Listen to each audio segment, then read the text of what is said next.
कालू भैया, ओ कालू भैया, आप अभी तक यहीं बैठे हैं? क्या आपने आसमान का रंग नहीं देखा?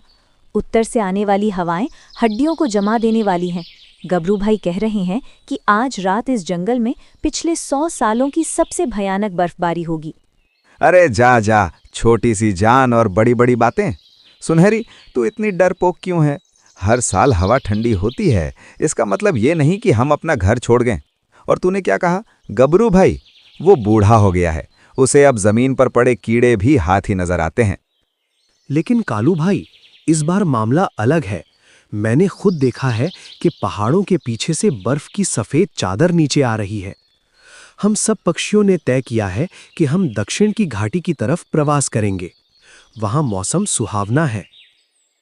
कालू, देख भाई, हम सब साथ मिलकर रहते आए हैं। अकेले तो इस ठंड का मुकाबला कैसे करेगा? दोस्ती का हाथ बढ़ा और हमारे साथ चल। वहां खाने की भी कमी नहीं होगी और हम सुरक्षित रहेंगे। दोस्ती? मुझे किसी की जरूरत नहीं है। तुम सब कमजोर हो, इसीलिए झुंड में भाग रहे हो। मेरी छाती देखो, मेरे पंख देखो, मैं लोहे की तरह मजबूत हूं।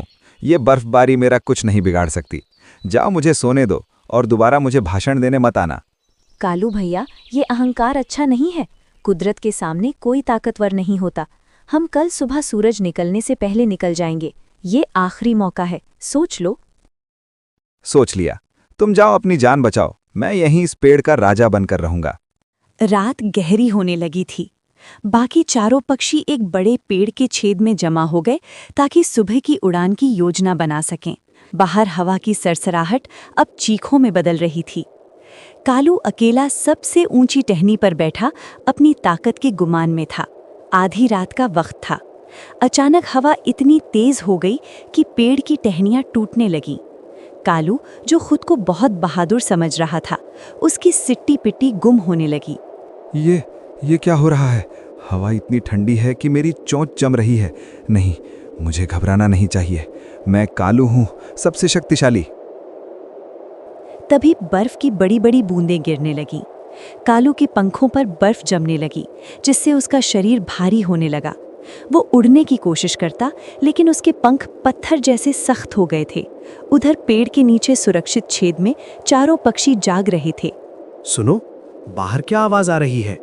ऐसा लग रहा है कोई करा रहा है। ये कालू भैया की आवाज है। मुझे पता था वो मुश्किल में फंस जाएंगे। हमें उनकी मदद करनी चाहिए। अभी बाहर जाना खुदकुशी होगी सुनहरी। बर्फानी तूफान चरम पर है, लेकिन अगर हम चुप रहे तो सुबह तक कालू जिंदा नहीं बचेगा। हमें एक तरकीब लगानी होगी। हम चारों मिलकर एक दूसरे के पंखों को जोड़कर एक घेरा बनाएंगे और कालू को बीच में ले आएंगे। हमारे शरीर की गर्मी ही उसे बचा सकती है। कालू अब पेड़ से नीचे गिर चुका था। वो बर्फ में आधा दब गया था। उसकी आंखें बंद हो रही थीं। उसे अपनी गलती का एहसास हो रहा था। उसे रानी की बात याद आ रही थी। कुदरत के सामने कोई ताकतवर नहीं होता। तभी उसे महसूस हुआ कि कुछ पक्षी उसे खींच रहे हैं। रानी, मिट्ठू, बुलबुल और शेरू ने अपनी जान जोखिम में डालकर उसे बर्फ से बाहर निकाला और सुरक्षित कोटर में ले आए। जब सुबह हुई, कालू की आंखें खुलीं। उसने देखा कि चारों पक्षी उसे घेर कर बैठे हैं और अपने पंखों से उसे गर्मी दे रहे हैं। तुम लोगों ने अपनी जान खतरे में क्यों डाली? मैं तो तुम सबके साथ कितना बुरा बर्ताव कर रहा था। कालू, जंगल का कानून ताकत नहीं, एकता है। अगर हम तुम्हें छोड़ देते तो हम भी अपनी नजरों में गिर जाते। पक्षी वही है जो दूसरे के काम आए। मुझे माफ कर दो, मेरा घमंड आज टूट गया। अगर तुम नहीं होते तो मैं आज की सुबह नहीं देख पाता। अब मैं समझ गया हूं कि अकेले जीना मुमकिन नहीं है। माफी मत मांगो कालू भैया, बस अब वादा करो कि तुम हमेशा सबके साथ मिलकर रहोगे। चलो चलो, अब भावुक होना बंद करो। सूरज निकल आया है। अब हमें दक्षिण की ओर उड़ना है। वहां बहुत सारे आम और अमरूद इंतजार कर रहे हैं। कालू मुस्कुराया।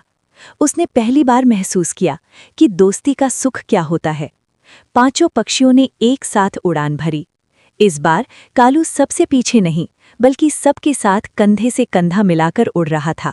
सीख, एकता में ही बल है। अहंकार इंसान या पक्षी को अकेला कर देता है, जबकि मिलजुल कर रहने से बड़े तूफान को भी हराया जा सकता है।